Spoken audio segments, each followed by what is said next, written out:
grabación. Bienvenidos a la sesión penúltima, ¿no?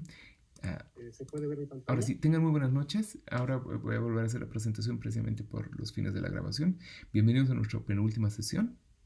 El día de hoy vamos a ver la presentación por equipos de avances de trabajos. Y en estos avances de trabajo lo que vamos a presenciar es ya un esfuerzo por tratar de aterrizar toda la discusión teórica que hemos tenido a niveles de la planificación de clase y de una propuesta didáctica.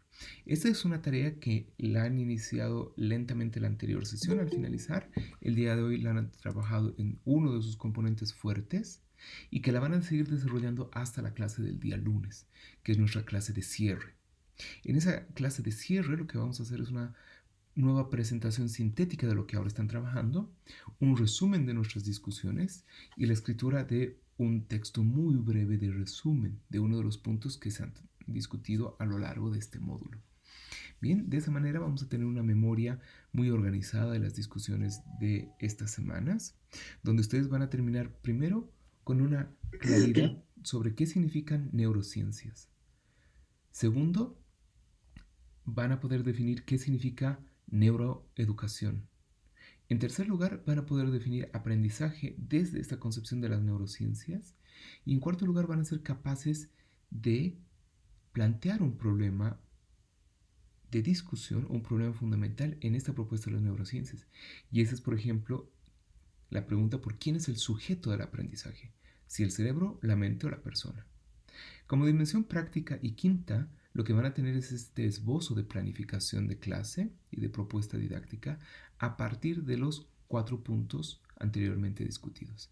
Entonces, esta es la manera en que el módulo llega a un puerto práctico. Bien, el día de hoy tenemos la exposición del avance de este trabajo a cargo, en primer lugar, del grupo 5. Así es que, por favor, adelante, tienen la palabra.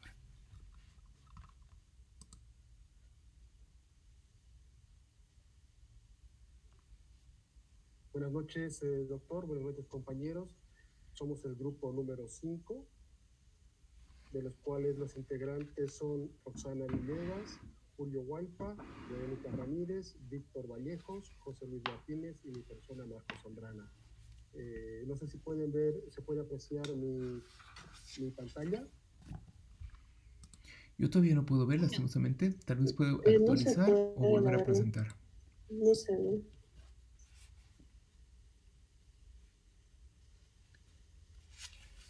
¿Me confirman si tienen la visualización, por favor? Ahora sí. Ah, sí se ve. Buenas noches, compañeros. El título de nuestra planificación didáctica es para el nivel inicial. Tenemos algunos datos de referencia que los vamos a ir omitiendo para ir directamente a la parte de experto. El propósito pedagógico, conocer el nivel de percepción, atención, discriminación de la memoria. La área que vamos a trabajar es la área cognitivas superiores. El objetivo, determinar la capacidad de discriminación, percepción, atención y memoria del estudiante, estudiando diferentes estrategias para conocer su nivel cognitivo. Los indicadores que vamos a manejar: presta atención durante periodos cortos o largos, responde ante diferentes sonidos, las actividades a realizar, pedir a la familia que utilice materiales concretos que tienen en casa para realizar actividades donde se puedan observar sus periodos de atención sostenida, el material neurodidáctico que vamos a utilizar, juguetes, juegos didácticos, y la técnica instrumentos que vamos a manejar es la observación. Asimismo, tenemos otro indicador que responde ante los diferentes sonidos, realizar sonidos con diferentes instrumentos musicales, jugando a la gallinita ciega. Estimulación del cerebro en base a la serotonina.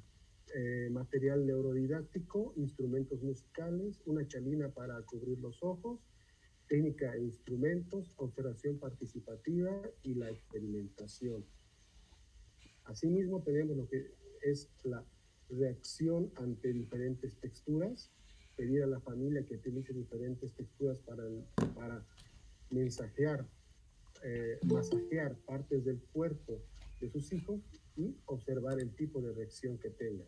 Usar una caja completamente cerrada donde los niños ingresen las manos y describan las texturas a través del tacto.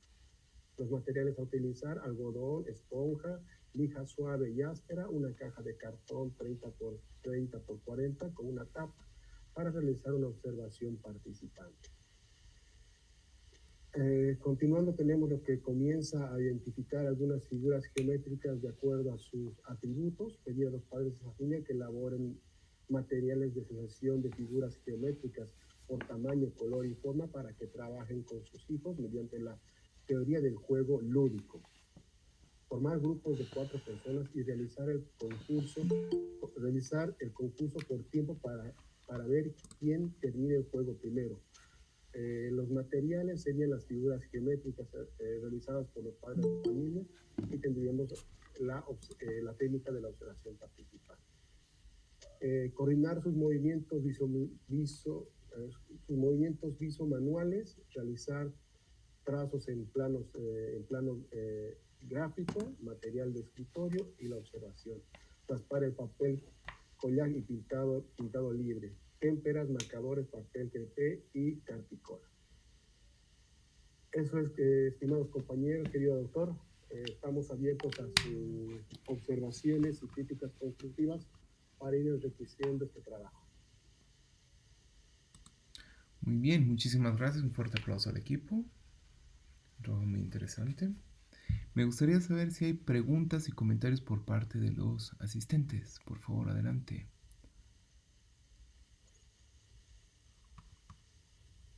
Tengo 53 asistentes. Vamos a ver. Buenas noches, doctor. Buenas noches, adelante. Quería consultar a los compañeros este tipo de planificación y a usted también, por ejemplo, en la parte de actividades. Vamos a poner la actividad que hace el profesor, o sea, tomando en cuenta las secuencias didácticas en cuanto al inicio, desarrollo y cierre, doctor, que hace, por ejemplo, al inicio el profesor para llamar la atención o para iniciar su clase, cómo lo va a ver, qué estrategia didáctica va a usar en su desarrollo y al final, ¿no? Cómo va a cerrar, sabiendo qué tipo, si están aprendiendo o aprendieron los estudiantes al final de la clase, ¿no? Es una muy buena... de que cuando incluimos la neuroeducación, ¿no? Tengo entendido de que hay que tomar en cuenta esos aspectos, ¿no? De que haya, por ejemplo, un aprendizaje por medio de la gamificación, ¿no ves? Por medio de, al inicio, cómo llamo la atención de mis estudiantes al iniciar la clase, ¿no? Tal vez con lluvias de ideas, ¿no? Cosas donde también no se pierda de que sea el estudiante el centro de esa clase, ¿no? Y no el profesor, ¿no? Eso quería aportar y también consultar, ¿no, doctor? Bien, muchas gracias. Creo que son varias preguntas en realidad. Tal vez las podemos filtrar en dos grandes preocupaciones. Luego María Cristina nos corrige, por favor. Muchísimas gracias por su pregunta. Por una parte, ¿cómo han pensado entonces? Déjenme ver si he entendido bien. ¿Cómo han pensado ustedes el proceso de la estructura de clase, ¿no? De inicio, desarrollo y cierre. Y dos, ¿qué estrategias específicas utilizarían? Aunque creo que eso quedaba un poco más claro con el lenguaje, con la actividad de la gallinita ciega, pero la pregunta es igual interesante. ¿Qué tipo de estrategias específicas utilizarían para darle el rol central al estudiante y para que el profesor se vuelva como un facilitador? ¿Mm?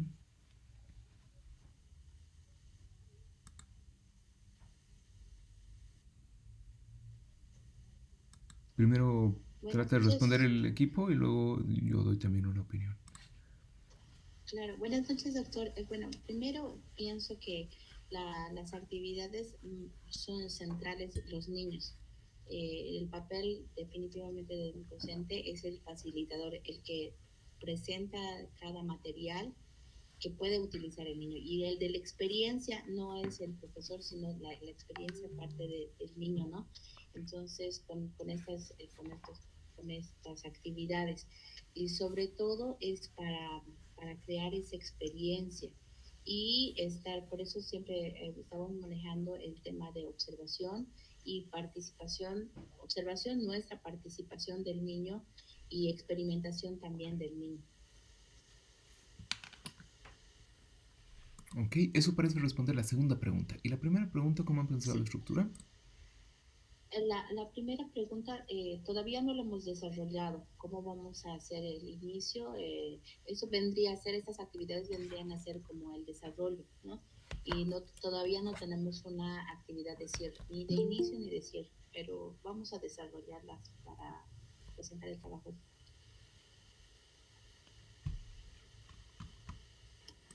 Disculpe, doctor, ¿me molesté? Perdón. Otra consulta, doctor. La planificación tiene que ser para 45 minutos, ¿no es cierto? Y hay que especificar el tiempo que vamos a utilizar para cada actividad dentro de la planificación, porque veo, por ejemplo, que acá no hay varias cosas que se van a hacer, ¿no?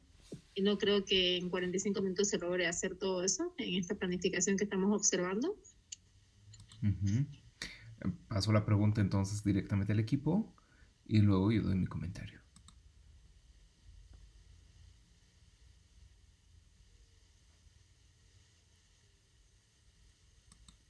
Equipo expositor.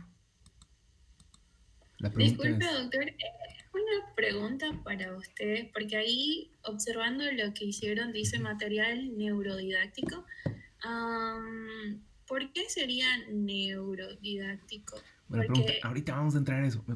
Primero que responda a la pregunta anterior. ¿Cómo han visto lo de la planificación del tiempo? Ya, doctor, lo que hemos previsto es que en la parte de las actividades, muchas de las actividades ya están preelaboradas para los padres de familia vayan incursionándose junto con los estudiantes, ¿no? Ajá. Para que podamos tener una escala para poder realizar las actividades que puedan cumplir el periodo de tiempo. Es por eso que casi todas las actividades son netamente para que las realicen los padres de familia con sus hijos y el desarrollo y la observación la haga el docente, ¿no? Para que haya esa interacción. Ya. Pero ahí le están haciendo fintas a la pregunta. La pregunta es, ¿han calculado el tiempo de manera realista?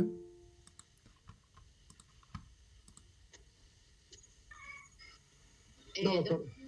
Es lo que exactamente ir y para medirlo el tiempo, lo que hemos empezado a hacer es realizar y armar las actividades que vamos a presentar, pero llevarlas a un ejercicio práctico y tener un resultado medible, por el momento no. Ya, bien. Esa es la respuesta. Es decir, la idea de las preguntas, de esta ronda de preguntas, es que ustedes puedan verificar realmente. Nunca hay que tomar la pregunta, me está preguntando así como para hacerme quedar mal o no, sino más bien las preguntas que además pueden observar aspectos que se nos han pasado de largo por el tiempo, por el cansancio, porque no hemos pensado en ellas tal vez, porque no somos especialistas en el área, siempre deben ser más bien un buen insumo, ¿no? Entonces ahí tienen por ejemplo una buena recomendación, cómo pensar el tiempo de acuerdo a la estructura. El tiempo nunca va a poder medirse de manera completamente precisa, siempre es un estimado. Entonces pueden poner, por ejemplo, como ustedes saben, nunca es bueno ponerse a uno mismo de ejemplo, dicen, ¿no? Pero prefiero poner mis clases de ejemplo porque siempre estoy pensando en cómo mejorarlas y sé que las decisiones que tomo tienen tanto argumentos positivos como contraargumentos, ¿no? Y podrían llevarse la materia inclusive de otra manera. Pero lo que hago, por ejemplo, es siempre darles como una activación cognitiva, ¿no? Una reflexión o una actividad donde ustedes participan o algo que hacen. Esa actividad puede ser breve, ¿no? Como cuando hemos hecho mapas mentales o hemos hecho nubes de palabras. Puede ser más bien irritativa, ¿no? Es decir, como cuando no les dejan entrar al curso. Puede ser explorativa, como cuando pregunto qué es lo que ustedes saben. ¿No? Puede ser constructiva, cuando les pregunto que ustedes interpreten o den una respuesta. Entonces, ahí hay que tratar de hacerse como un cajoncito de actividades para los estudiantes. Entonces no tienen que inventar de cero cada vez, sino ustedes ya pueden sacar de un cajoncito qué hacen para una nueva clase, ¿no? Tratando de no repetirse y tratando de siempre mejorarlas. Luego tenemos una fase de trabajo fuerte que generalmente es como la primera hora. Luego tenemos donde ustedes realmente producen, ¿no? Ahí aprovecho la energía que ustedes tienen. En la segunda hacemos como una pausa más o menos, pasamos la discusión y ahí aprovecho de dar la explicación teórica, que es la parte dura. Y en la tercera parte, generalmente, eso hemos variado, en la tercera parte, ustedes tienen nuevamente tiempo para las lecturas, porque sé que en la semana trabajan, familia, etc., ¿no? Entonces, que tengan un tiempo para avanzar las lecturas de la siguiente semana es importante. Y eso es parte del trabajo. Ahora, ¿qué es entonces mi planificación? Como 15 minutos a media hora la primera parte de introducción, la primera parte del desarrollo fuerte como una hora casi, 40 minutos para la exposición teórica, tratando de reducir porque es la parte más densa, y la siguiente parte de trabajo libre un poco más amplia. Entonces, basta que pongan, por ejemplo, para la primera actividad 15 minutos o 10 minutos o 5 minutos, ¿no? A veces la parte inicial pueden ser solo 5 minutos, entre saludo y demás, la lista o algo así. Luego preparación unos 20 minutos, realización 10 minutos y cierre 5 minutos, por ejemplo, ¿no? Esas son maneras en las que ustedes más o menos se ponen un tope y eso siempre les ayuda para organizarse un poco. Eso naturalmente está en función de la estructura de su clase. Si va a ser una clase frontal, si va a ser más bien una clase invertida, si les van a dar todo el trabajo a los estudiantes o si ustedes van a tomar todo el trabajo. Ojo, por favor, nunca piensen que la clase buena es en la que solo los estudiantes hacen. No, tiene que haber un balance. El profesor debe tomar la rienda. Algo que me ha llamado la atención también en esa primera parte de las exposiciones, de la exposición, perdón, y de las respuestas, es que ha habido un énfasis. No, los estudiantes son los que hacen todo y el cerebro de los estudiantes. Minuto.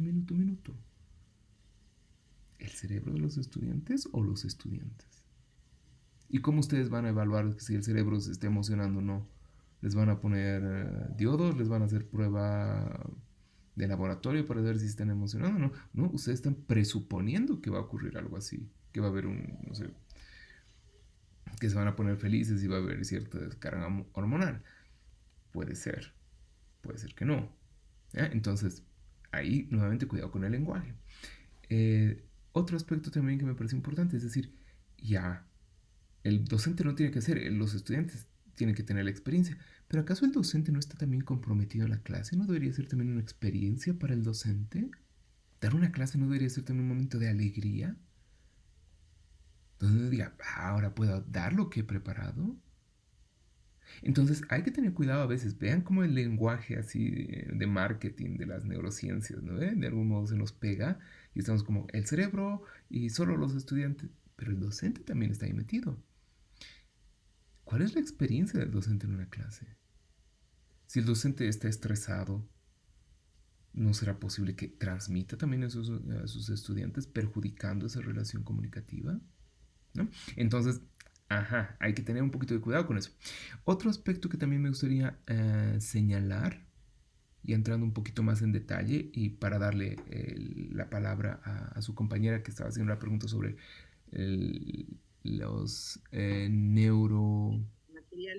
neuromateriales, ¿ya? Antes de que nos aclaren eso, le voy a dar la palabra a ella para que plantee su pregunta. Quisiera hacer una observación sobre la planificación de clase, ¿ya? Hay planificaciones por competencias y hay planificaciones por contenido, ¿ya? Las planificaciones por contenido es el ejemplo que ustedes nos han elaborado. ¿Es así?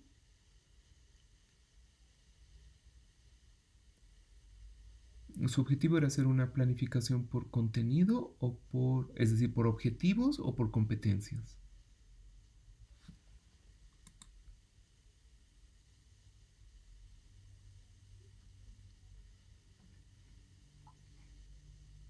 Pregunta al equipo nuevamente. ¿Su objetivo es, perdón, la preparación de la clase está pensada por objetivos o por competencias?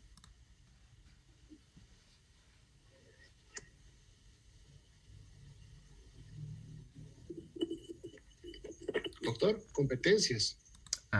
Ya, muchas gracias. Gracias por la respuesta, porque aquí me permiten dar una retroalimentación clara y importante, ¿ya? Las otras son como sugerencias, pueden o no variar. Pero en esto ya estamos agarrando terminología pedagógica básica, ¿ya? Lo que ustedes nos han presentado es un programa por objetivo, no por competencia. ¿Por qué?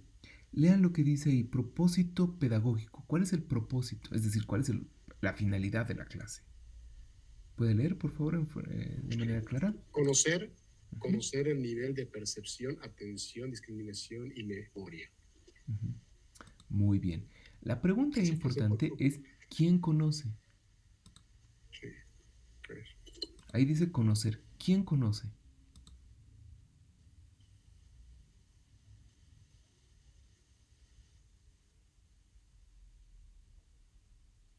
Ya, ok.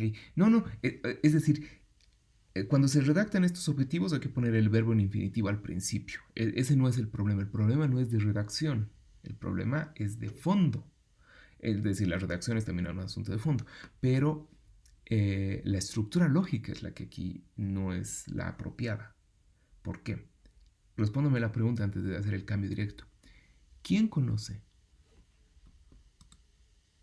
tiene que ser el estudiante. Ajá. ¿El estudiante es el que va a conocer la percepción y la atención?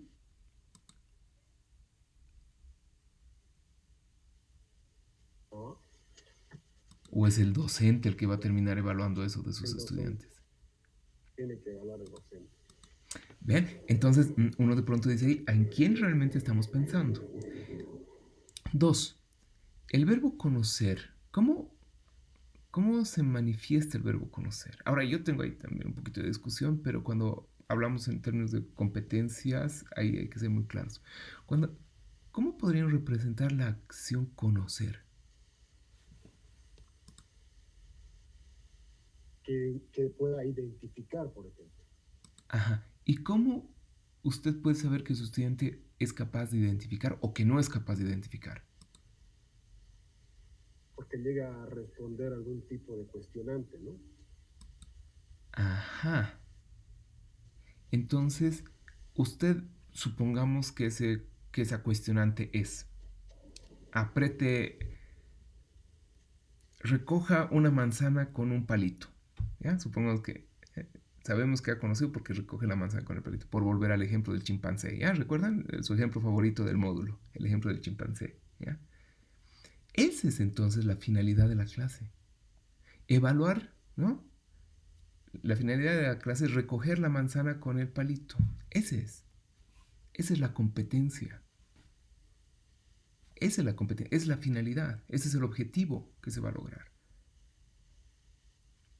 Alcanzar la manzana con un palito, esa es una competencia es una habilidad. Y para que alguien pueda levantar la manzana con el palito, tiene que conocer que es un palito, conocer que es una manzana, puede conocer la fuerza que hay, la extensión de la mano. Doctor, entonces en la redacción tendría que ser conocer el nivel de percepción, atención, discriminación y memoria del estudiante. Ah, no. Eso podría ser una investigación teórica, eso podría ser una investigación de laboratorio. Se le pone el electrodo al estudiante y se estudia si conoce, aprende y demás. Ese es el problema con el lenguaje de las neurociencias. El objetivo es qué cosa tienen que hacer sus estudiantes, una habilidad. Supongamos, le pongo aquí el ejemplo, ¿no? Para que no diga, este profesor está ahí tratando de vender el pan que no elabora, que no hornea. ¿Ya? Por ejemplo, las actividades que ustedes tenían, ¿no? Son el estudiante, en este caso el maestrante, es capaz, presenta o elabora una infografía aclarando 5 neuromitos. Para que un estudiante pueda crear una infografía aclarando 5 neuromitos, ¿qué cosas se tienen que aclarar? ¿Qué tiene que aprender el estudiante para lograr eso? 1. ¿Qué es una infografía? Tiene que saber qué es infografía. 2. Saber qué es un neuromito. Saber qué es neuromito. Son los neuromitos. 3. Correcto. Saber utilizar las infografías, ¿no? Para aplicarlas. Correcto. Por ejemplo, utilizar en Canva o puede utilizar hemos visto PowerPoint, también se puede utilizar, no hay ningún problema. Entonces, correcto. Entonces, así dividimos, por ejemplo, ¿no? Cuando queremos hacer por competencias, ponemos el objetivo. elaborar una infografía sobre 5 neuromitos. Para eso el estudiante debe conocer definición de neuromito, definición de infografía, habilidades que debe aprender, buscar un programa para hacer infografías, puede ser Canva, puede ser otro, le damos opciones. Ensayar eso en la clase, se ensaya eso. Y por último, una valoración, cómo el estudiante asume eso, ¿no? Yo les he dicho hacer eso. Hemos hablado de los neuromitos, hemos discutido, les he mostrado cómo hacer infografías en un video, les he mostrado una infografía, ustedes han investigado más, han ensayado y han producido. Y les he preguntado qué tal la experiencia y la han evaluado. Y de esa manera yo he podido ver cuál ha sido el proceso de la competencia, de la habilidad lograda. Entonces he dicho, agarran muy bien el palito y agarran la manzana de manera perfecta. Aprobados los que han hecho en esa tarea, ¿no? Entonces aquí hay que jugar lo mismo, ¿no? Piensen, van a jugar a la gallinita ciega. ¿Qué habilidades tienen que mostrar ahí? ¿Para qué jueguen a la gallinita ciega?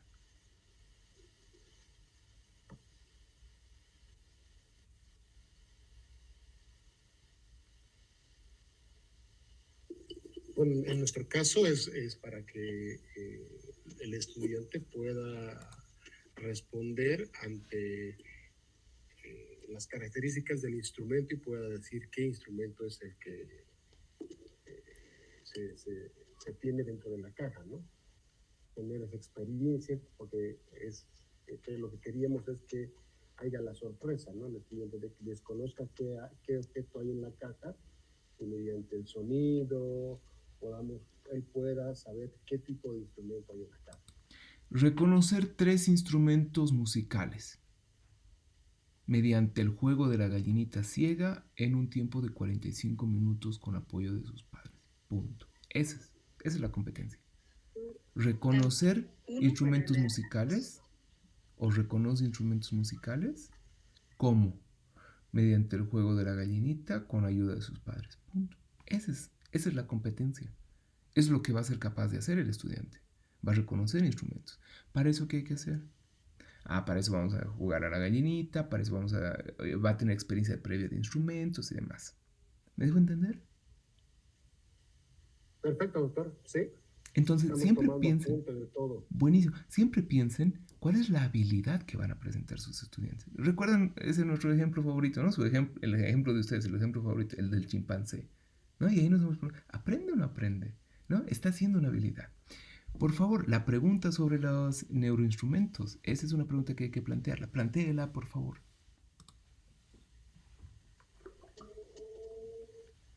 Prada, me parece. Prado. Sí, Prado. Buenas noches. La pregunta era que si en caso de que sea cualquier material que estimule los sentidos, se le denomina neurodidáctico, porque como está hablando de juegos, de instrumentos musicales, de texturas como la chalina y esas cosas, ¿o por qué? Buena pregunta. ¿Cómo define el equipo el término neuroinstrumentos?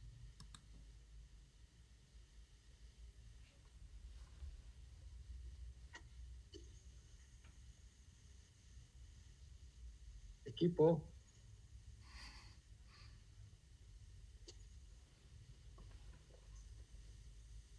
Buenas noches.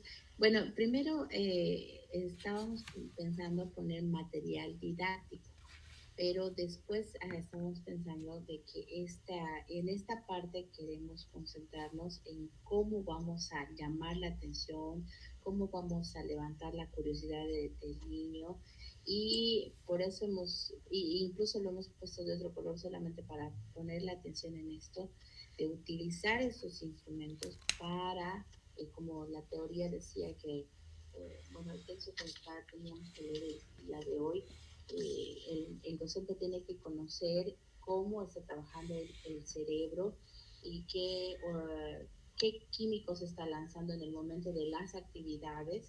Y más o menos pensando en esto, solamente hemos aumentado la palabra neuro, porque ya teníamos que tenía que ser material material didáctico, pero digamos material neurodidáctico solamente porque aquí va a centrarse lo que vamos a utilizar para motivar a los estudiantes. Bueno, desde esa perspectiva lo hemos pensado. Doctor, aportando a mis compañeros de grupo, también porque pues el uso de los materiales neurodidácticos es de vital importancia cuando se pretende mejorar el proceso de adquisición el proceso de enseñanza-aprendizaje para que esto sea más significativo, más de percepción o más de estimulación, de experimentación para los mismos estudiantes. Doctor, respondiendo a su pregunta sobre los neuroinstrumentos, son objetos que ayudan al aprendizaje, ¿no?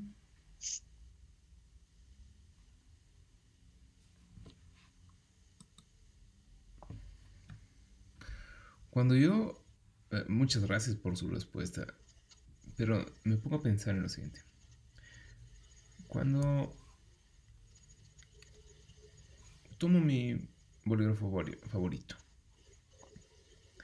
y de pronto comienzo a hacer apuntes en un libro que estoy leyendo, y de pronto digo, wow, este apunte esta idea que ahora tengo que comentar en este libro es muy interesante, no había pensado en eso, me ayuda a comprender esto de mejor manera. Debo decir que estoy utilizando un neurobolígrafo porque estamos asumiendo que tengo una descarga, no sé, de endorfinas tal vez en ese momento. O que tal vez mi libro se ha vuelto un neurolibro porque me está dando ideas interesantes que me han emocionado. No, yo creo que ha sido la acción, es decir, el momento que su cerebro ha decidido que es importante es donde realmente se ha conectado tanto como la lectura, el bolígrafo y la actividad que realiza en un conjunto, ¿no? Y eso lo ha convertido en algo neurosensorial, ¿no? Porque le ha estimulado a su cerebro y ha tenido esa reacción. Ya. Y mi mano... Es decir, entonces, ¿hay algo así como neuroinstrumentos?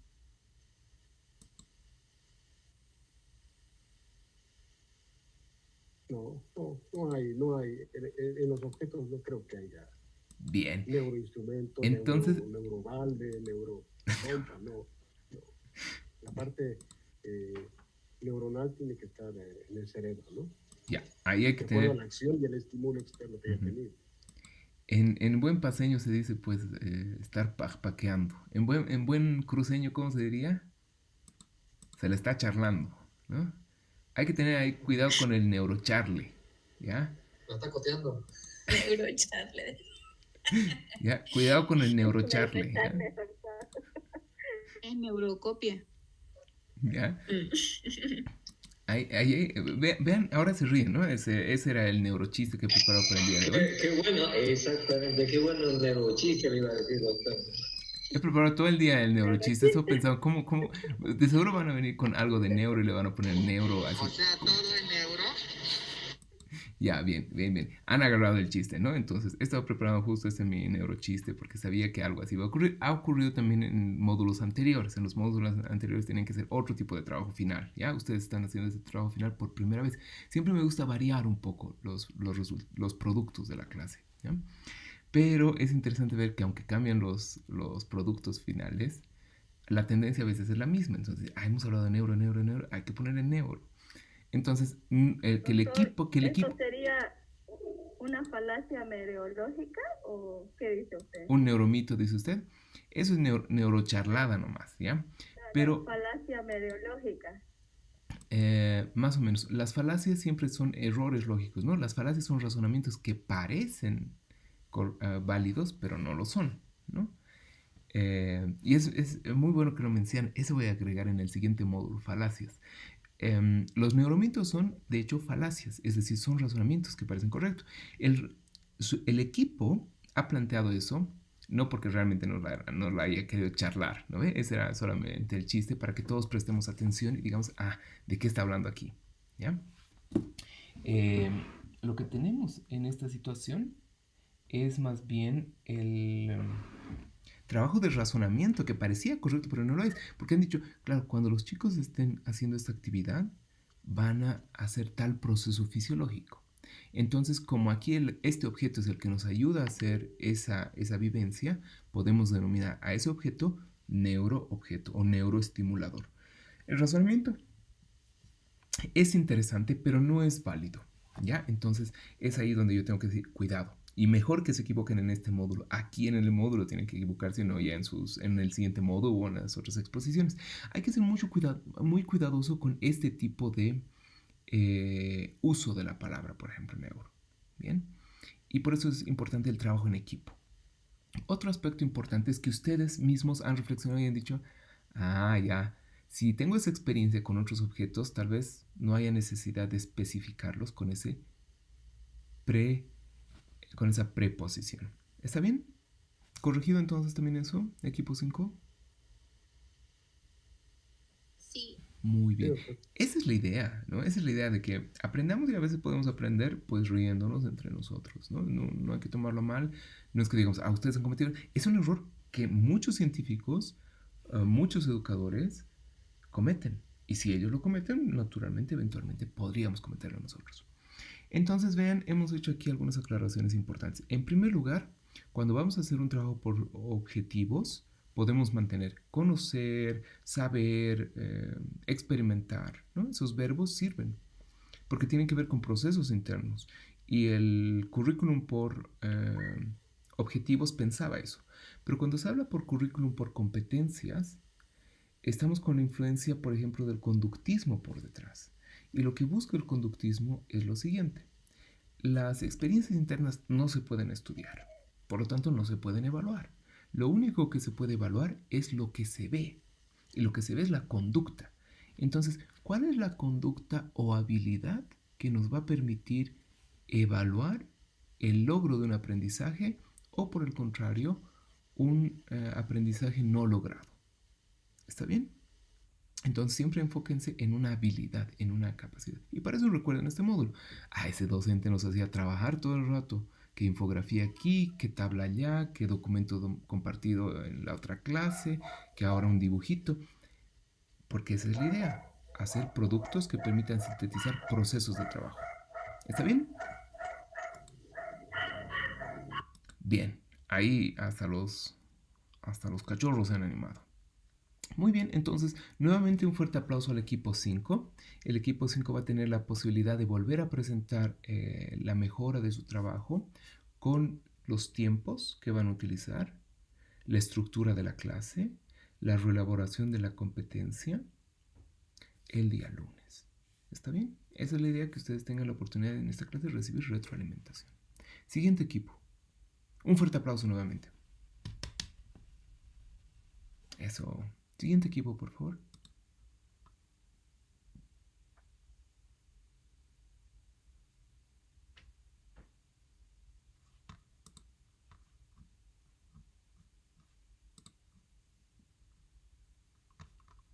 ¿Qué tal el equipo de Juan Luis Costano? El grupo 4 queríamos exponer. Adelante, grupo 4. Buenas noches, voy a compartir pantalla. Enseguida.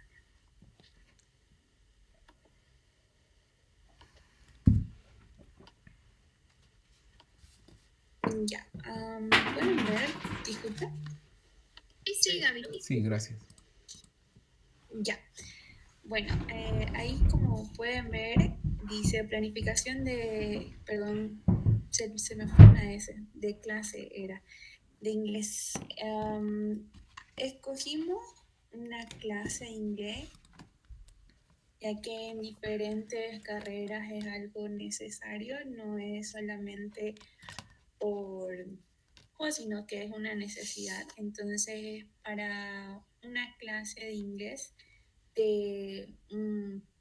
para una edad intermedia de unos 20 años en adelante.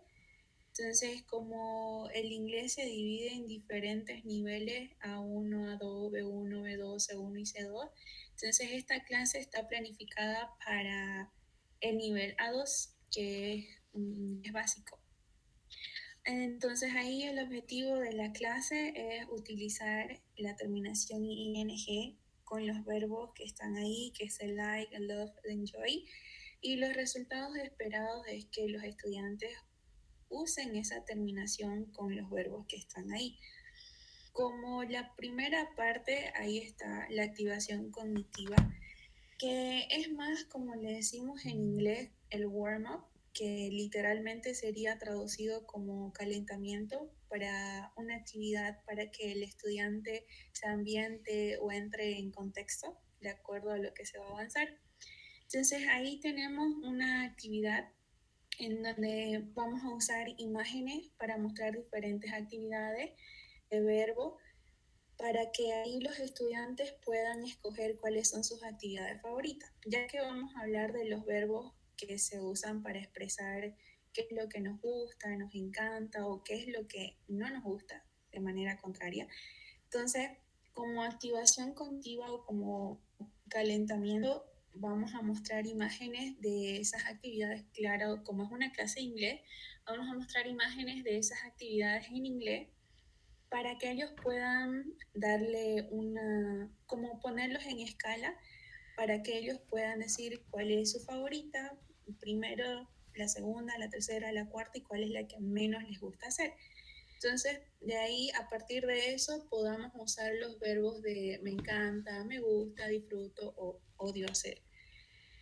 Luego tenemos el cronograma de actividades aquí. Bueno, aquí en la primera parte vamos a desarrollar gramática y vocabulario. El material es el libro porque podemos hacer con diferentes materiales adicionales, pero en este caso sería con el libro. Y la habilidad que se va a desarrollar en esta primera parte es el reading, que es comprensión lectora.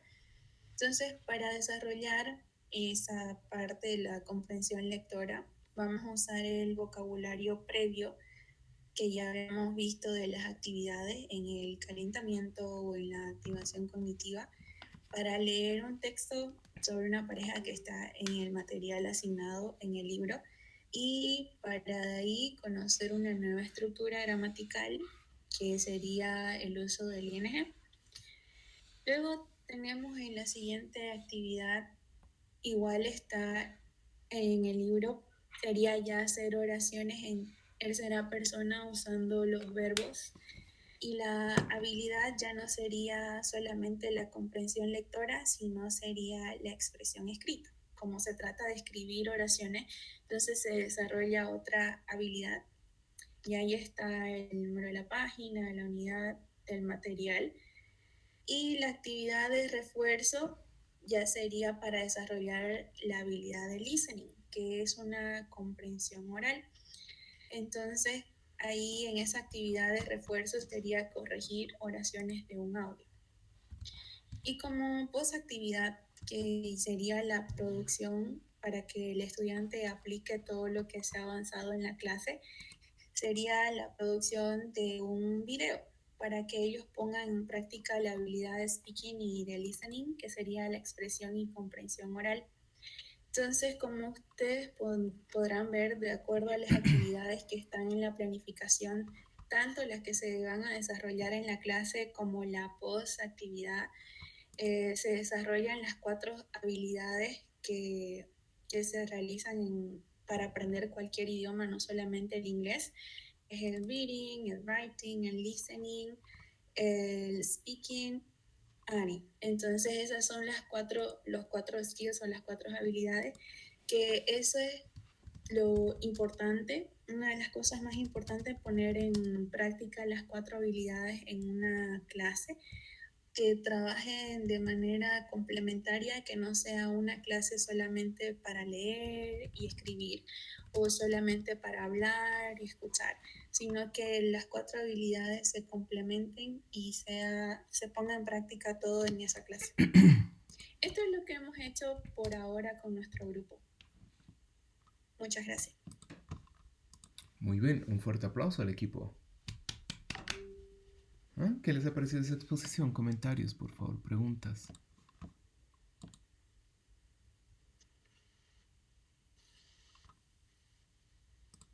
Sí, como ha puesto mi compañero de grupo en el chat, las habilidades hablar, escuchar, leer, escribir. Como les decía, esas son las habilidades que se desarrollan para aprender cualquier idioma, no solamente el inglés. Sí, muy bien. ¿Algún otro comentario, pregunta?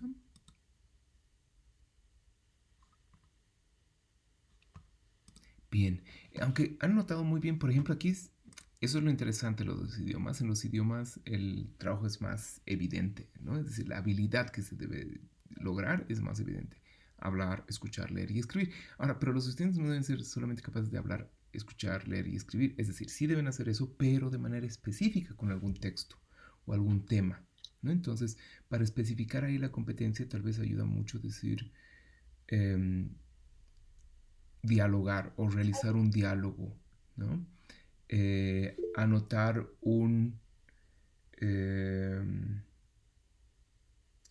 escribir un párrafo a partir de un audio o responder un cuestionario o completar las palabras faltantes.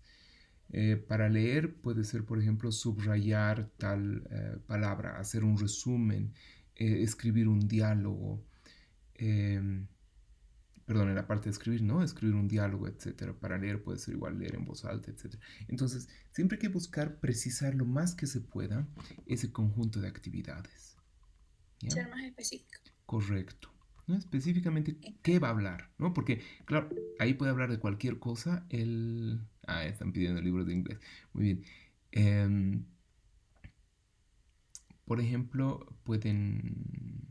la bibliografía. Buena pregunta, sí. Por ejemplo, pueden hablar, pero por ahí no utilizan el tiempo verbal que se está evaluando, ¿no? Entonces, eso hay que señalar. Lo interesante también en los programas de idiomas es que nos puede permitir ejemplificar con mayor facilidad la planificación didáctica a largo plazo, ¿no? Se puede trabajar, por ejemplo, con proyectos. Entonces, en una clase será importante que el profesor explique mucho. Explique cómo se usa cierto tipo de verbos, cómo se hace una entrevista, etc. La siguiente clase, toda la clase, puede ser solamente que los estudiantes hagan una entrevista a sus compañeros o a otra persona. Entonces ahí también hay que detallar, ¿no? Los estudiantes realizan una entrevista tomando en cuenta estos elementos en tanto tiempo, y el avance que deberían tener es las preguntas, por ejemplo. Toda una clase para que hagan las preguntas de la entrevista. La tercera clase realizan la entrevista. La cuarta clase pulen la entrevista. Y la quinta clase presentan la entrevista al curso. Eso es para mostrarles, por ejemplo, cómo ustedes pueden hacer sus planificaciones por clases, por proyectos. No, ya sé que lo han aprendido antes, es solamente como para repasar un poquito. Pero entonces, el objetivo de toda la clase es preparar una entrevista, presentar la entrevista. Y eso luego lo van subdividiendo en actividades más específicas, ¿no? Está muy bonita también la organización espacial, ¿no?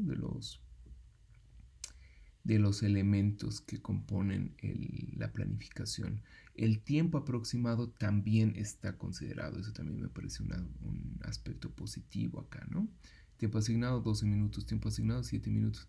Y ya sabemos que podrán pasarse un poco o utilizar menos tiempo, pero con eso ya tienen una idea general, ¿no? Y las páginas, ¿no? Los ejercicios, con qué material van a trabajar. Eso también está muy bien. Felicitaciones. Muchas gracias. Gracias. Gracias. Un fuerte aplauso nuevamente al equipo. ¿Bien? Bien. ¿Qué tal ese ejemplo? Ayuda a clarificar, ¿verdad? Esta es la idea del aprendizaje por pares, ¿no? Ustedes trabajan con sus colegas y a partir de sus colegas reciben retroalimentación, nueva información y claridad. Y eso significa que no es solamente el docente el que, como figura de autoridad, tiene que darles el visto bueno o las correcciones, sino que hay lo que se denomina como una retroalimentación o feedback horizontal. Y eso es muy importante, ¿no? Eso también ustedes pueden practicarlo con sus estudiantes. Eso da seguridad también al curso. Bien, un equipo más, por favor.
Buenas noches, licenciado.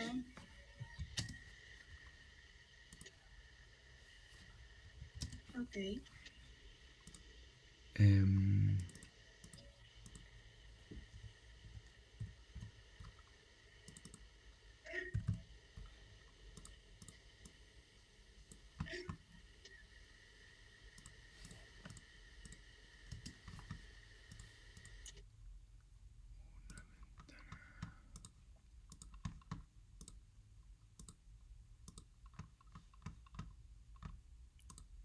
Bien.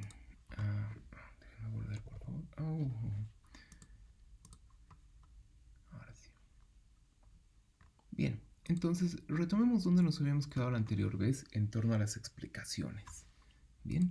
Aquí vamos a hacer un intento de cierre bonito. Esto es lo que han trabajado el día de hoy. Bien. Hemos comenzado a pensar ya cómo aplicamos todo lo que hemos aprendido, todo lo que hemos discutido, ¿no? Va a ser importante que ustedes, si por ejemplo en la activación cognitiva, piensen de manera interesante cómo los estudiantes pueden emocionarse o no, qué tipo de, por ejemplo, ciclos de el aprendizaje van a introducir, de la atención, perdón, los ciclos de la atención van a poner en su clase, ¿no? Ustedes saben que los estudiantes generalmente tienen como unos 20 minutos de atención si son de secundaria, con suerte, ¿ya? Si son de posgrado, son lapsos como de 30 minutos, se puede más o menos decir hasta 40, en el mejor de los casos. Entonces siempre hay que hacer como pausas o cambio de actividades. Entonces, por favor, marquen eso en su preparación de clase, cómo están pensando eso. Otra actividad que también podrían introducir son las técnicas mnemotécnicas. Perdón, son las mnemotécnicas o las fases del aprendizaje. Recuerden que hemos visto que hay fases del aprendizaje. Entonces pueden poner, en esta clase vamos a introducir conocimiento nuevo. Entonces vamos a ser breves con la explicación. Luego vamos a reforzar ese conocimiento y vamos a ampliar. Para eso vamos a utilizar técnicas como comparación, analogía, etc. Bien, entonces repasen el material. En la última carpeta que les he entregado, que es la carpeta de la lectura de esta semana, que les he dado ya el lunes, tienen ahí ya textos sobre experiencias educativas específicas. Y ahí están términos como neurodidáctica, aplicación de las neurociencias y demás. Entonces deben retomar esos aprendizajes, ¿no? Lean y vean qué les sirve a ustedes. Pueden repartirse, si son un equipo de 4, cada uno lee un texto y para el día lunes trae un resumen. Y el día lunes van a tener tiempo, igual 1 hora, para trabajar por última vez este trabajo final. Bien. Voy a volver a explicar. Doctor, por favor, ¿puede decir de nuevo el trabajo? No lo escuché, está medio mal mi internet. No se preocupe, lo que he hecho ahora es simplemente decir que lo que van a hacer es perfeccionar este trabajo para el día lunes, recuperando las lecturas de esta semana, que son experiencias de neuroeducación o de neurodidáctica. ¿Está bien? Voy a volver a explicar eso al cierre de la exposición. ¿Ven? Esa es, por ejemplo, una estrategia. Poner el tema, explicarlo brevemente y luego retomar en una explicación un poco más larga. ¿Está bien? Bien. Entonces pasemos. Esto es lo que tenemos, por ejemplo, con los aportes del profesor Thomas Fuchs, ¿no? El que tienen ahí en pantalla es es el profesor del que han leído Cerebro o Persona. El profesor Thomas Fuchs es profesor de la Universidad de Heidelberg. Es también director del área del departamento de psiquiatría en esa universidad. Y se dedica precisamente a la relación entre filosofía, psiquiatría y lo que se viene a considerar como neurociencias, ¿no? Gran parte de su trabajo está concentrado en ver cuál es el diálogo entre estas áreas de investigación y cuáles son los riesgos o problemas que surgen en la interacción de estas áreas de conocimiento. Lo que este profesor va a proponer, retomando por ejemplo todo el aporte de las neurociencias y del cognitivismo, es una noción de antropología encarnada, es decir, una concepción del ser humano como un organismo que es consciente de sí mismo y cuya relación con las otras personas es siempre una relación interpersonal, ¿no? Él va a recuperar, por ejemplo, la noción de ciclos homeostáticos de autorregulación del cerebro que hemos visto con Antonio Damasio, ¿no? Ustedes recuerdan, han leído a Antonio Damasio y él dice, somos un organismo que siente emociones para decir, esto me sirve para sobrevivir y esto no me sirve para sobrevivir. Y ahí encontramos las emociones gratas y no gratas. Thomas Fuchs dice, eso es verdad. Y eso no se da solamente en el cerebro, sino que se da en todo el cuerpo. La experiencia es en todo el cuerpo. Como ustedes cuando han expuesto en la anterior sesión, ¿no? ¿Dónde se siente el miedo? ¿Dónde se siente la alegría? ¿Dónde se siente el enamoramiento? Han dicho, en la garganta, en el estómago, uno se siente más pequeño, se siente más grande. Entonces, esas experiencias que a nosotros nos interesa, por ejemplo, ofrecer a nuestros estudiantes, de emoción, alegría y demás, son experiencias que aunque sucedan en esa relación del sináptica, en el nivel de la experiencia se producen en toda la corporalidad y ese es el cuerpo sentido. Por eso él va a decir, somos un organismo, pero que nos damos cuenta de eso no como cerebro, sino como persona encarnada. Y eso significa que nuestra relación con el entorno es una relación dinámica. ¿Alguien puede decirme cómo es esa figura que está ahí a la izquierda de la pantalla? Voy a llamar a alguien. Margarita Alcón, por ejemplo. ¿Cómo ve usted esa figura? ¿Podría describir esa figura? De forma ondulada. Bien, O sea, correcto. Ven que al medio hay algo, ¿verdad? El señor Walter Gumucio. ¿Qué está al medio en esa figura, en esa gráfica?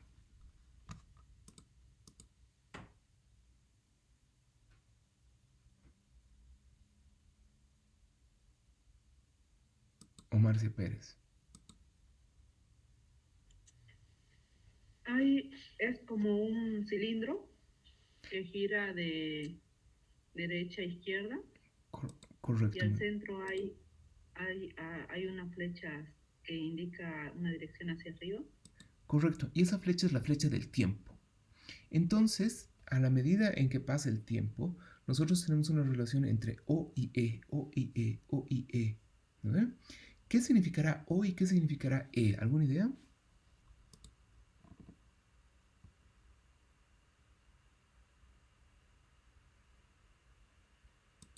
O significa organismo y E significa entorno. Cuando hablamos aquí de organismo estamos hablando de cuerpo y cuando hablamos de entorno estamos hablando del medio ambiente. ¿Cuál, por ejemplo, será el organismo que está en una relación de enseñanza-aprendizaje? ¿El cerebro? Cuando ustedes entran al aula, ¿ven cerebros? Persona. El cuerpo entero, ¿no? El estudiante. El cuerpo, piernas, ¿no? Brazos, ¿no? Yo he tenido, por ejemplo, un estudiante que un día ha llegado así y ha llegado al curso muy feliz y todo, él ha dicho hola a todos, muy contento. Y todo el curso en coro le han respondido, ¿y tu mochila? Y él se agarró la cabeza y ha dicho, me he olvidado la mochila. Pero hasta ahora, en ya más de esta década que doy clases, nunca he tenido un estudiante que llegue a clases, diga hola y le digan, ¿y tu cuerpo? ¿No? Entonces, ocurre que pasamos clases de cuerpo entero, ¿no? De cuerpo presente, aunque apaguemos la cámara. Y ese es el organismo, ¿no? Y el entorno, ¿cuál es el entorno en un contexto de enseñanza y aprendizaje?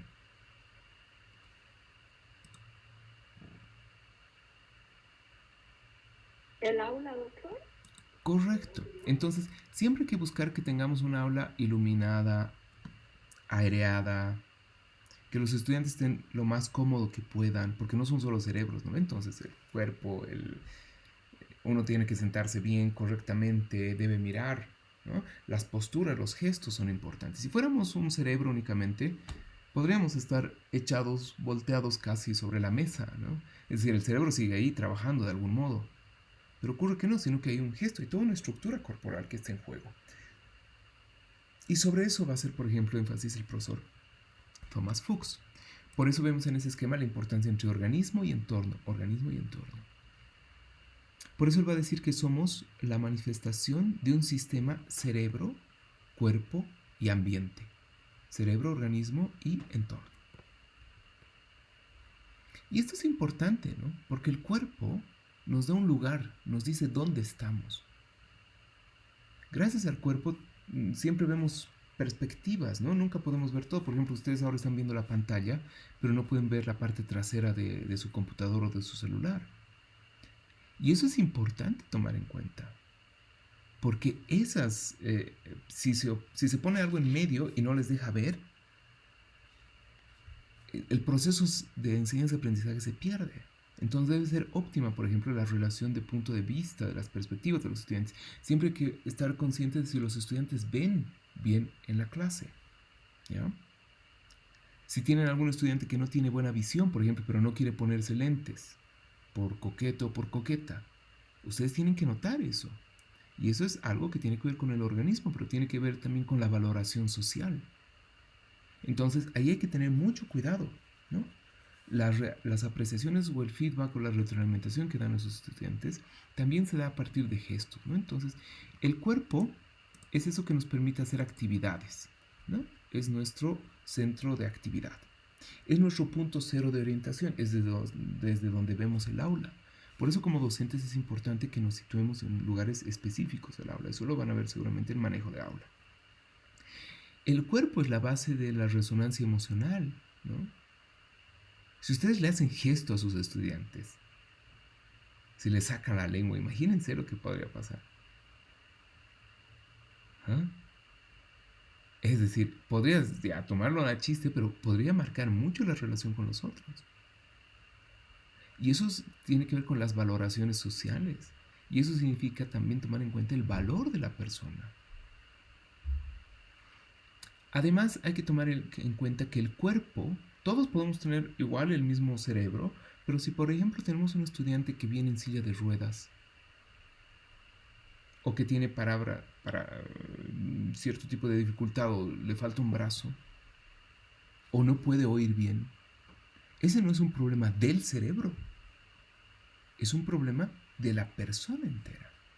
Entonces tenemos que ver la posibilidad de darle las condiciones a ese estudiante para que pueda pasar clases del mejor modo posible. Por eso, por ejemplo, autores como Thomas Fuchs va a hacer énfasis en que no somos solo cerebro, somos organismo, somos también un cuerpo. Bien. Siguiente. No me deja pasar.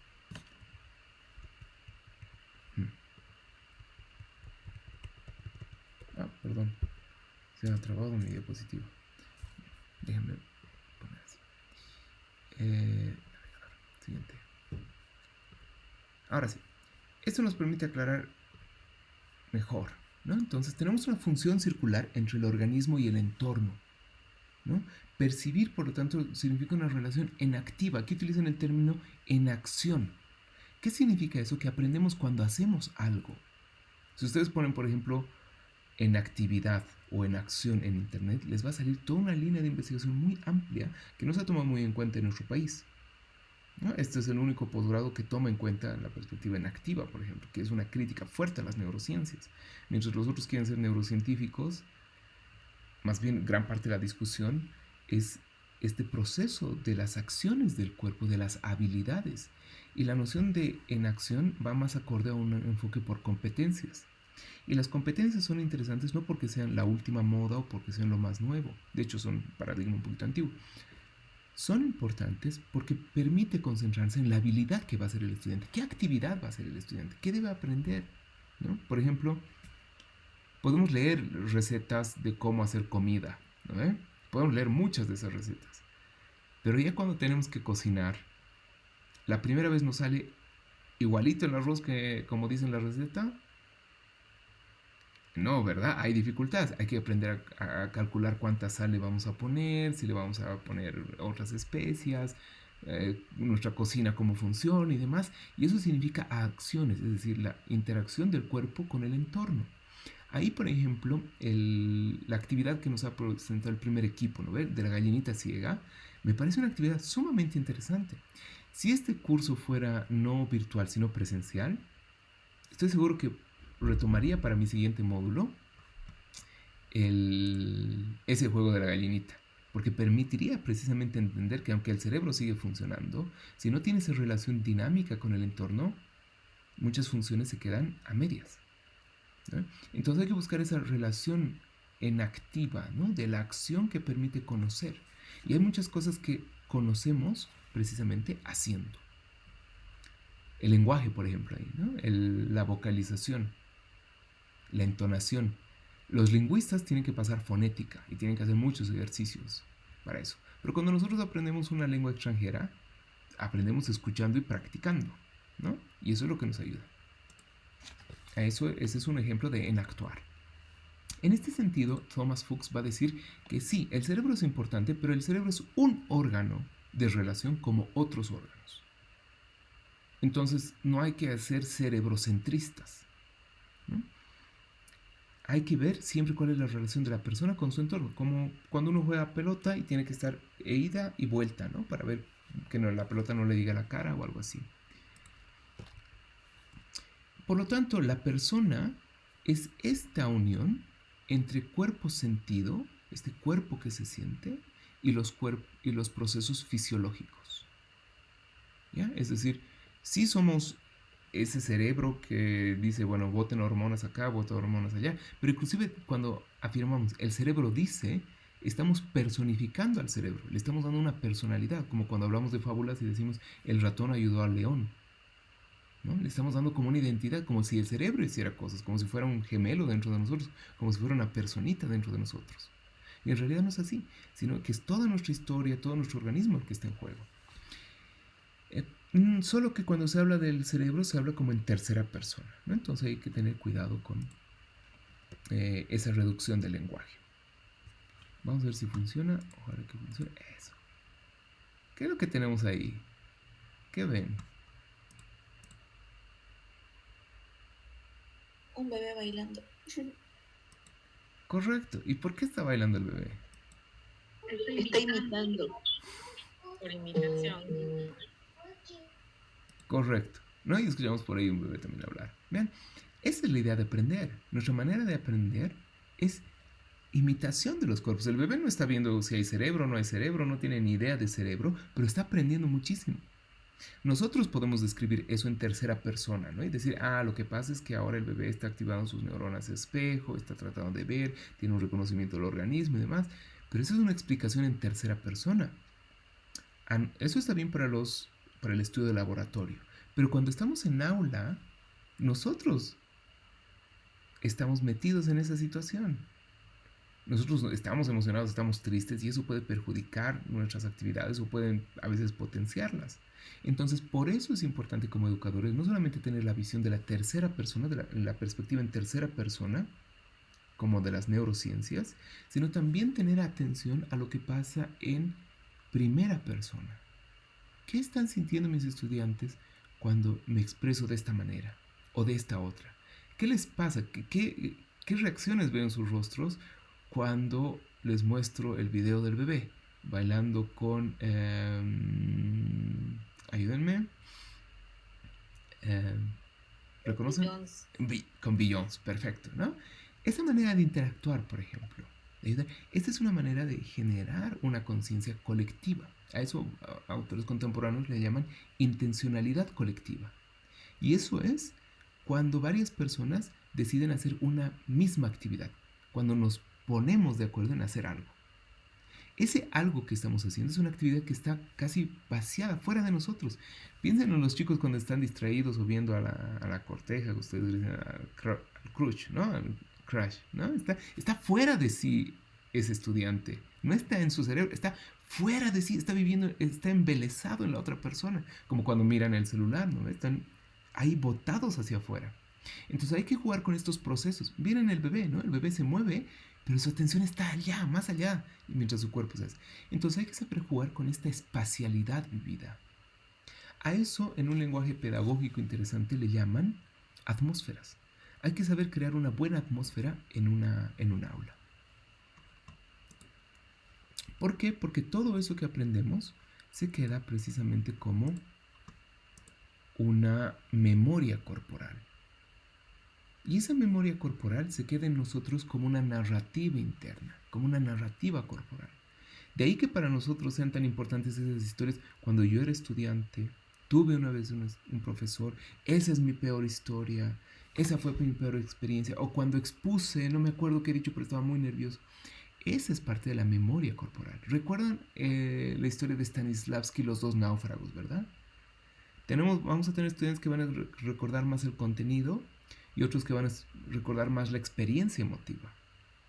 Hay que buscar siempre un balance y por eso es bueno apuntes, técnicas de apuntes, técnicas de memorización, síntesis, infografías, todos los recursos que nos sirvan para potenciar el aprendizaje y para que el estudiante se sienta satisfecho, diga, he hecho algo, yo he participado en esa construcción de conocimiento, ¿no? Y ahí tenemos un cuadro muy bonito, muy conocido seguramente por todos, son las dos manos dibujándose del matemático y artista Escher, ¿no? ¿Qué ven en ese cuadro? ¿Se puede ver? Lo voy a ampliar y alguien me ayuda a describirlo.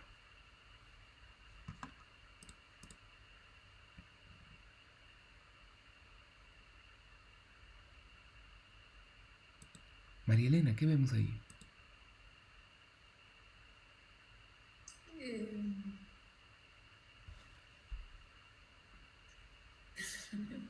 Una mano, digo, no sé la otra. Son dos manos, sí. Una mano y otra. Mano. Bien. Doctor, yo veo que es una construcción mutua. O sea, están cooperando, están construyéndose ambos, ¿no? Hay una frase que dice que cuando alguien enseña, dos aprenden. Sí. Muy bien. Correcto. Muy bien, muy linda frase. Y esa es la relación entre el cuerpo, cerebro y el entorno también. Esta podría ser una imagen interesante para lo que otros investigadores, por ejemplo, de las ciencias cognitivas, de la vía del embodiment o del enactivismo, han llamado autopoiesis, ¿no? Es decir, hay procesos que se construyen en el momento en que se están haciendo. Se le llama también performativos. No vamos a entrar ahora tanto en terminología, nos interesa que esta idea quede clara, ¿no? Cuando uno enseña, dos aprenden. Es una buena manera de sintetizar eso, ¿no? Enseñar es como bailar, ¿no? Si el otro se tropieza, tampoco avanzamos mucho, ¿no? Entonces, ahí hay que ver cómo ustedes manejan esa relación interpersonal con sus estudiantes. ¿Qué es lo que van a crear en su clase? ¿Qué es lo que van a generar? Bien, ahí hemos visto lo de las memorias. Estos, por ejemplo, son diferentes definiciones sobre corporalidad y sobre lo que está activado cuando tenemos la experiencia, ¿no? Cuando estamos pasando clases, no hay solamente hormonas, ¿no? Si fuera así, no sé, realmente sería muy gracioso, muy extraña nuestra experiencia, tal vez no tendríamos experiencia. Lo que tenemos en la enseñanza de aprendizaje son experiencias de emociones, de aprendizaje, de dificultades, de intenciones, ¿no? Entonces, por eso ahí la empatía juega también un papel central. Y en ellas estamos de cuerpo presente. Ahí los ejemplos de Stanislavski. Y aquí lo mismo que les decía, ¿no? Es decir, la educación es, por lo tanto, un proceso interpersonal. No es un proceso intercerebral, sino es un proceso interpersonal, ¿no? Porque si ustedes le sacan la lengua a su estudiante porque ha dado mala exposición o les ha hecho renegar, No, ahora puedes decir, pero mi cerebro no tiene lengua y no te ha sacado una lengua, lo que has visto era superficial. No, sino que toda una valoración compleja, hay cierto tipo de lenguaje en la educación. Y por eso es una relación que se construye. Por ejemplo, acá, ¿vemos caballos y jinetes de color negro o de color blanco? Ambos. Ambos. Blanco y negro. Negro también. Sí. Dibujados y en silueta. ¿Negros o blancos? ¿Qué hay entonces? Negro. Los dos. ¿Y pueden ver los dos al mismo tiempo? Sí. Sí. ¿Sí? ¿Pueden ver los dos al mismo tiempo o tienen que concentrarse primero en uno y luego en el otro?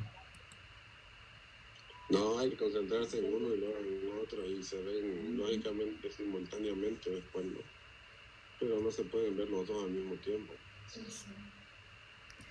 Esto es algo interesante, tal vez pasa eso en la relación educativa, ¿no? El docente está recortado por la figura del estudiante y viceversa. Entonces, siempre hay que entender eso como un proceso comunicativo dinámico. No solamente son cerebros, hormonas, es todo el proceso complejo de historia personal, sociedades, valoraciones, el lenguaje, entendimiento, ¿no? Entonces, por eso es que mi propuesta al final de este curso es que lo que tenemos es una experiencia interpersonal y no una experiencia intercerebral cuando damos clases. Por eso la neuroeducación, aunque muy interesante, tiene sus neurolimitaciones. Y eso es precisamente que somos personas encarnadas. Entonces, señoras y señores, cuando estamos en aula y en el proceso de enseñanza-aprendizaje, ¿qué encontramos? ¿Qué tiene primacía? ¿El cerebro, la mente o la persona? La persona. La persona. Esa es una respuesta que cada uno de ustedes debe dar y que vamos a discutir una última vez en la siguiente sesión, ¿no? Ahí viene mi pregunta nuevamente. ¿Qué es lo que encontramos en aula? ¿Cerebros o personas? Persona. Bien. Persona.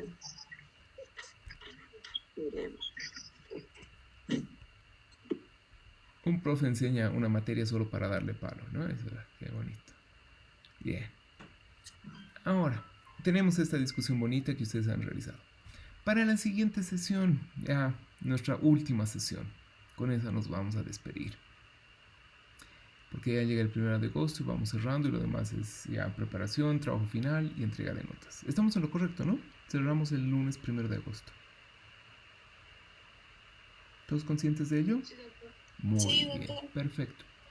El día lunes van a trabajar todavía por equipos de 19 a 20 para hacer la última versión de su preparación de clase. Pero ojo, aquí viene el nuevo reto. Deben revisar el material de neurodidácticas que están en la carpeta que les he dado, en la última. Y deben presentar este su programa final en un documento compartido de Word. En Google Docs. ¿Está bien? Y deben además hacer esa su clase en una infografía. Es decir, si ustedes tuvieran que resumir su clase en una infografía, ¿cómo la harían? Bien, esa es la primera tarea. Así retomamos todo lo que ya han trabajado antes. Es como la habilidad final, ¿no? Es como una escuela de baile. Hemos ensayado, ahora van a salir al escenario en una síntesis. 2. Segunda tarea, que esa vamos a hacer el día lunes. Van a redactar también en esa hora un texto de máximo 3 párrafos, no más. Yo les voy a dar el formato. Máximo 3 párrafos en el que ustedes digan qué ha sido lo más importante que han aprendido en este curso, qué les ha llamado más la atención, qué es lo que más les ha gustado o que tal vez más les ha enfadado, pero que se les ha quedado para adelante y que consideran que es significativo de este curso. ¿Está bien? Eso, y vamos a hacer una actividad de cierre y despedida el día lunes, para no olvidarnos. ¿Está bien? Disculpe, ¿será que lo puede repetir, por favor? Se entrecortó un poco. Con todo gusto. Muchas gracias. El día lunes van a presentar la versión final de su planificación de clase más una infografía. La infografía la suben a la plataforma y hay una carpeta creada para eso. Y esa preparación de clase final la hacen en Google Docs. Es decir, han hecho ya un documento generalmente de... algunos han presentado su Word, pero ahora pasan eso en Google Docs. ¿Por qué? Porque así van a demostrar que han consolidado lo que hemos ejercitado y lo que hemos aprendido en clases. 2. Van a redactar un párrafo de no más de 3.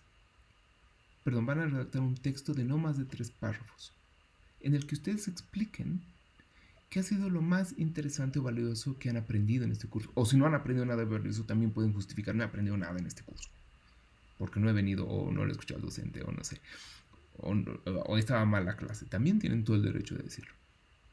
Pero si les ha gustado y les ha parecido interesante, también pueden concentrarse en uno de esos elementos y decir, esto se me ha quedado y yo creo que esto voy a utilizar de aquí en adelante. Eso, que es como una síntesis o una memoria de la clase. Eso va a ser, eso forma nuestra última actividad y el día lunes nos encontramos para hacer una actividad de cierre, ¿no? Y así no olvidarnos unos de otros.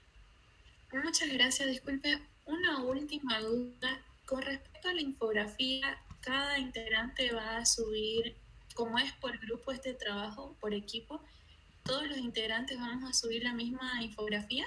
Excelente pregunta. El trabajo de la planificación de clase es grupal, pero la infografía es individual. Así estamos seguros que todos han tenido que por lo menos leer una vez la planificación de clases. Muchas gracias por la aclaración. A ustedes más bien por la pregunta. ¿Alguna consulta más? Doctor, perdón. Ya, pregunto primero rapidito. En la anterior clase nombró algo sobre escribir un ensayo como trabajo final. Sí. ¿Podría dar un detalle de eso? Correcto. Este texto de 3 párrafos es un mini ensayo. Antes escribíamos uno de 4 más largo y tenía que ver con es decir, tenían que discutir alguna de las teorías, ¿ya? Y ese era un trabajo final importante. Y era un trabajo que podía yo revisar porque eran como 20 o 25 estudiantes. En este caso son como 60 inscritos. Y decirles, escriban un ensayo de 5 páginas. Es irreal. No es realista de mi parte. Sería demagógico decir que voy a leer todos esos ensayos porque tengo que entregar notas rápido. Y eso significa que no tengo demasiado tiempo para corregir. Entonces lo que estamos haciendo es transformar ese ensayo final en este mini ensayo valorativo. Lo que estamos haciendo es generar otro tipo de producto que se llama memoria de clase. Es donde ustedes señalan qué es lo que ha sido lo más valioso de aprendizaje con la esperanza de que eso se quede y sea significativo. Muchas gracias. Doctora, consulta, por favor, en cuanto a la infografía que usted dice que es individual. Cada compañero entonces tendrá que hacer una infografía de todo el trabajo de la planificación. Sí, correcto. Cada uno, ¿verdad? Correcto. Ah, ya, ok, sí. Gracias, doctor. De nada. Doctor, Doctora, pregunta. Claro, adelante. ¿La infografía es sobre la planificación o sobre el tema de la planificación? Pueden elegir las dos, pero... Micrófono. Perdón. Micrófono. Perdón. Lo que me interesa es que sinteticen lo que pasa en la clase en la infografía, ¿no? Es decir, debería ser una infografía que pueda servirles, por ejemplo, puede ser aclarando la planificación de la clase, cómo ustedes la han planificado, pero también puede ser una infografía referida al contenido de la clase y que ustedes podrían utilizar como material, ¿no? Esa es la amplitud que tiene el trabajo de la infografía. Entonces, disculpe, doctor, entonces daría, digamos, sobre el tema en específico, los 45 minutos que nosotros daríamos al estudiante y viceversa, ¿no?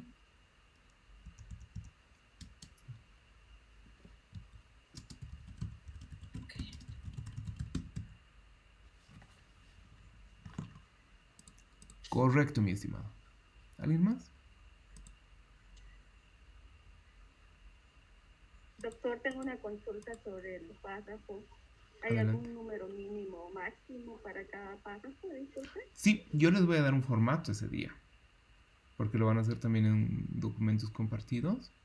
Y son 3 párrafos que deben tener un título con su nombre, los datos de la materia. Un párrafo de introducción, muy breve, 3 oraciones a 4. Un párrafo de desarrollo, que es donde ustedes dicen qué es lo que han aprendido realmente, lo que más les ha interesado, que puede ser de 6 a 8 oraciones.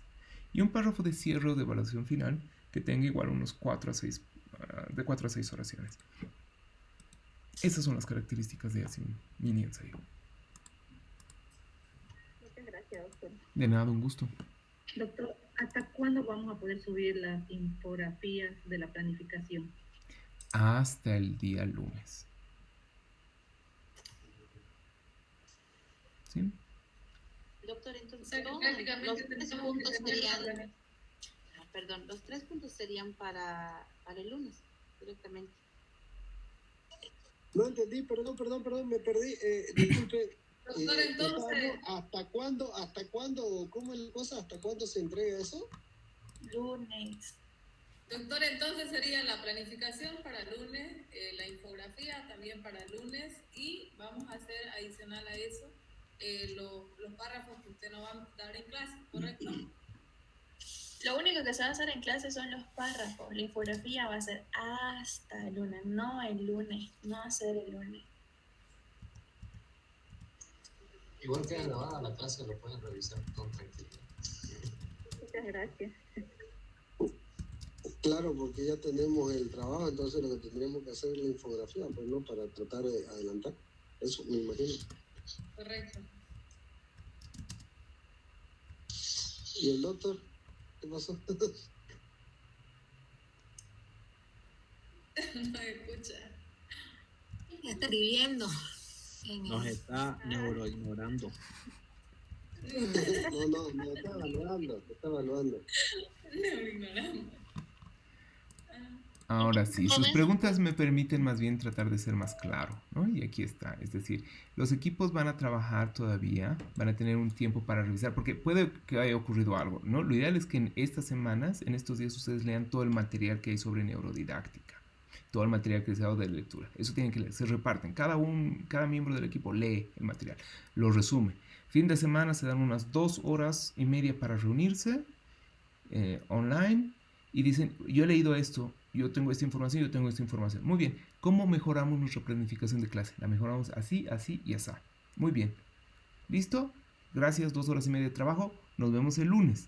Lunes, 7 en punto de la noche, se reúnen y dicen, bueno, hemos trabajado esto el fin de semana, en grupo. Revisemos rapidito una exposición rápida para ver que no falte nada, corrigen, pulen por última vez y cada uno sube su infografía que ya habrá trabajado en su tiempo de manera individual a la carpeta. Y con eso, este trabajo está cerrado. 20 horas y 1 minuto comienza la redacción del párrafo, del mini ensayo. ¿Qué son esos 3 párrafos? ¿Ya? ¿Será que le puede añadir, o más bien, mejor dicho, quitar unos minutos de la revisión final para añadirle más tiempo a la redacción del mini ensayo, por favor? Yo creo que hemos tenido más tiempo para la planificación y no necesitamos mucho. Lo que vamos a necesitar más tiempo es para hacer el mini ensayo, creo yo. No sé qué opinarán los demás. Sí, exactamente. ¿Alguien en contra?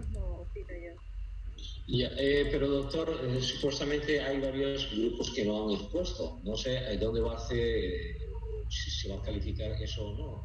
Pero eso tal vez el tiempo, ¿no? Lo de los equipos, es decir, las evaluaciones ya les he dicho, las exposiciones les he dicho desde el principio, desde la primera sesión. Son demasiados en un solo curso como para esperar que todos se expongan en las sesiones sincrónicas. Por eso en algunas exposiciones que sí eran evaluadas han mandado como video. En los otros casos las exposiciones han servido como modelos de aclaración. Entonces por eso también era libre, ¿no? El equipo que tomaba la delantera decía, nosotros queremos participar, estamos dispuestos a que nos critiquen Y con esas críticas mejoramos. Y a partir de esas críticas, todos los demás equipos debían decir, yo también he cometido ese error, debo mejorarlo. ¿Sí? Entonces, no es que tengan más puntaje por haber expuesto en clase, porque sería una situación injusta, no alcanza el tiempo para que todos se expongan, sino que tenían la ventaja de recibir, sí, retroalimentación en vivo. ¿Sí? De todos los demás, la evaluación se hace por el trabajo escrito que han entregado a tiempo. Gracias, doctor. ¿Ya? Entonces, lo que vamos a hacer va a ser jugar un poquito, ¿ya? Vamos a jugar un poquito con el tiempo. Sé que hay algunos equipos que tal vez por alguna razón necesiten más tiempo. Había puesto como 1 hora para la preparación de equipos, porque a veces organizarse entre varios no es sencillo. Vamos a jugar con el tiempo, ¿ya? Vamos a ver cómo se desarrollan. Idealmente, si pueden terminar todo del trabajo de equipos hasta las 7:30, ideal. Y les doy como una pausita de unos 15 minutos. Y la redacción a más tardar del párrafo comenzaría a las 8 hasta 8:30. Como máximo, no más. ¿Está bien? Y se cierra entonces lo del párrafo, o sea, ese es una evaluación que va a ser cerrada, no, el tiempo es cerrado. Sí, sí. Entonces, ustedes ya saben de qué trata el párrafo, ustedes ya saben de qué va a tratar el texto, pueden ir tomando apuntes, no hay ningún problema, es decir, no hay ningún inconveniente, pueden utilizar sus apuntes, ¿no? Porque es un trabajo de síntesis y de valoración. Ustedes dicen qué es lo que más se les queda de este módulo, nada más. Y tiene tiempo porque tenemos la actividad de cierre y porque a partir de ese plazo yo también ya corre mi tiempo para ir evaluando. Ya, listo, doctor, aclarado. Gracias. Muy bien. ¿Alguna pregunta más? Perfecto. Entonces, casi con un suspiro me despido en esta penúltima clase y me quedo pero con la alegría de poder volverlos a ver el día lunes. Bien, espero que las lecturas les parezcan interesantes y nos vemos en unos días. Cuídense mucho. Buenas noches. Buenas lecturas, buenas sinapsis, buenos descansos. Hasta luego, Neuro 2. Gracias, doctor. Damaso y Mora se van a molestar. Buenas noches, doctor. Hasta luego. Que les vaya bien. Hasta Buenas luego. noches. Hola, doctor. Que les vaya muy bien. Hasta luego.